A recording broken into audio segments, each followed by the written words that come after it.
Doa nenekmu bisa menjaga anakmu hari ini. Itulah berkat keturunan. Shalom semuanya. Video ini adalah tentang berkat keturunan, sebuah warisan besar yang tidak terlihat tapi nyata, kuat, namun bisa terputus kalau tidak diteruskan. Alkitab mencatat fakta mengerikan. Bila satu generasi gagal mengenal Tuhan, maka seluruh garis keturunan setelahnya tumbuh dalam kegelapan rohani. Dan hari ini kita akan bicara tentang satu pertanyaan besar. Apa yang jika kamu abaikan hari ini bisa membuat anak cucumu kehilangan Tuhan dan menderita besok? Pertama, berkat keturunan bisa dicuri jika generasi ini lalai. Saat satu generasi lupa, iman kepada Yesus bisa terhapus dari garis keturunan. Perhatikan tragedi besar yang dicatat Alkitab ini. Hakim-Hakim 2 ayat 10. Setelah seluruh angkatan itu dikumpulkan kepada nenek moyangnya, bangkitlah sesudah mereka itu angkatan yang lain yang tidak mengenal Tuhan ataupun perbuatan yang dilakukannya bagi orang Israel. Lihat, yang bangkit sesudah generasi yang telah meninggal itu bukanlah bangsa asing. Mereka adalah anak cucu Yosua, seorang pahlawan iman bangsa Israel sendiri. Bayangkan tragedi itu. Yosua telah hidup di tengah mujizat, tetapi gagal meneruskan imannya itu kepada keturunannya.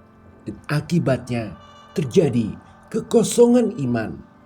Kekosongan yang kemudian diisi oleh penyembahan berhala, kekerasan, dan kehancuran moral bangsa.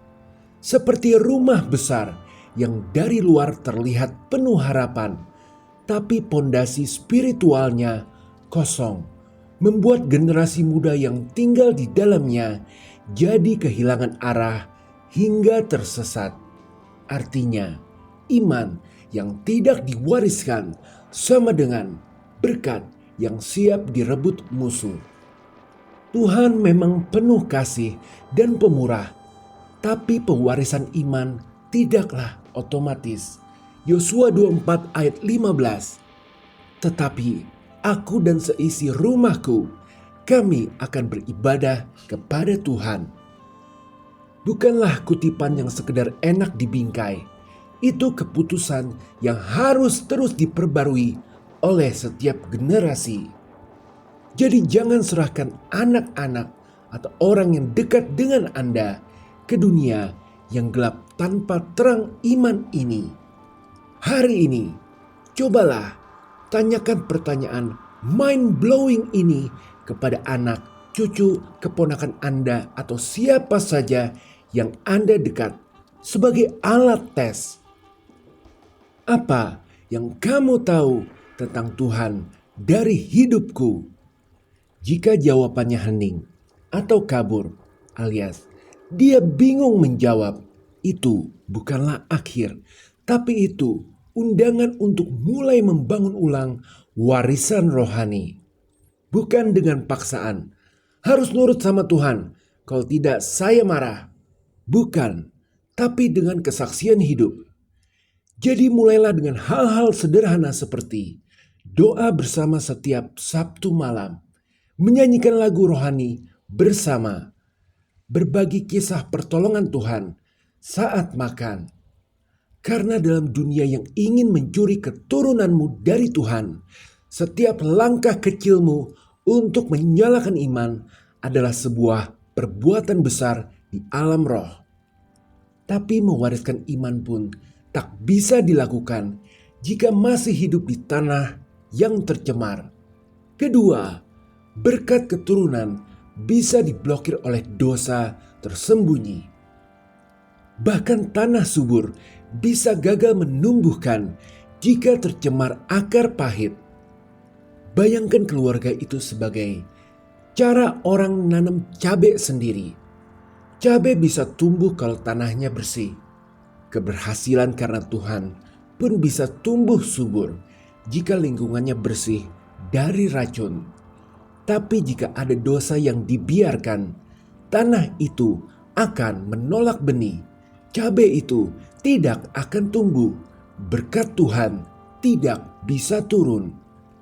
Daud memang disebut orang yang berkenan di hati Tuhan. Namun dosanya dengan Batsyeba membuka pintu kekacauan. Amnon, anaknya Daud, memperkosa Tamar, anaknya Daud. Absalom yang juga anaknya Daud membunuh Amnon yang anaknya Daud. Dan Absalom akhirnya memberontak kepada Daud, padahal dia adalah anak kandungnya Daud. Berkat Tuhan tetap atas Daud, tapi luka yang ditinggalkan dosa itu menjerat generasi berikutnya. Amnon, Tamar, Absalom. Bayangkan perihnya saat-saat terakhir menyadari bahwa dosa yang kusembunyikan hari ini bisa menjadi jerat bagi cucuku di masa depan. Maka hari ini periksa apakah ada pola dosa yang berulang di keluargamu. Kecanduan, amarah, ketidaksetiaan.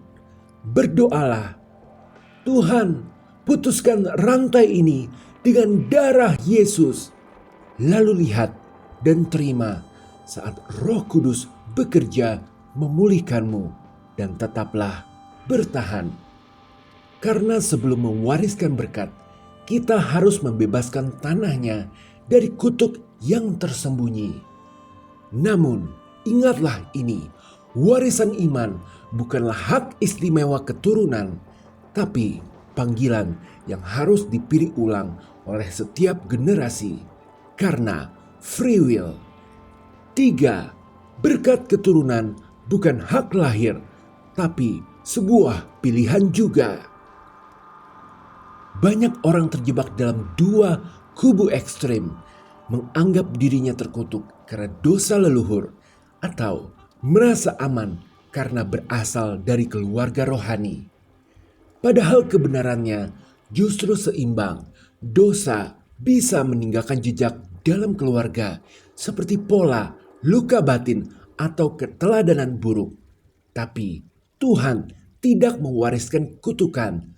Tuhan memanggil setiap hati secara pribadi.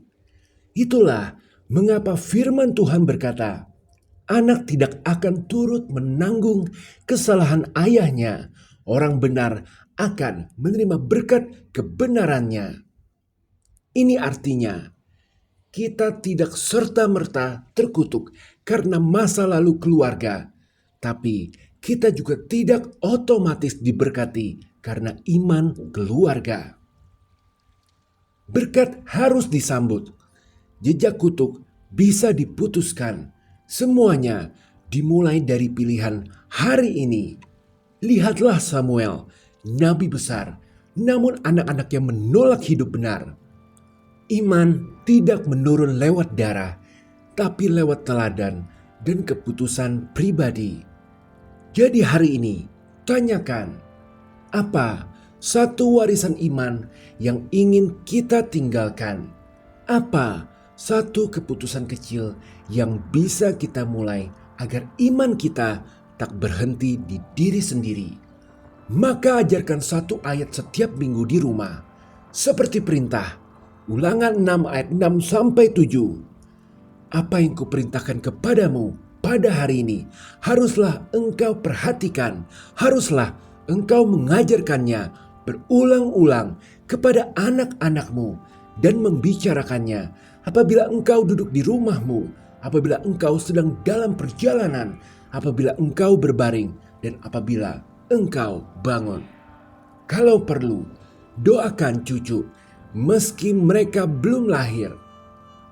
Namun, apa jadinya bila tidak ada keturunan yang mewarisi darah kita?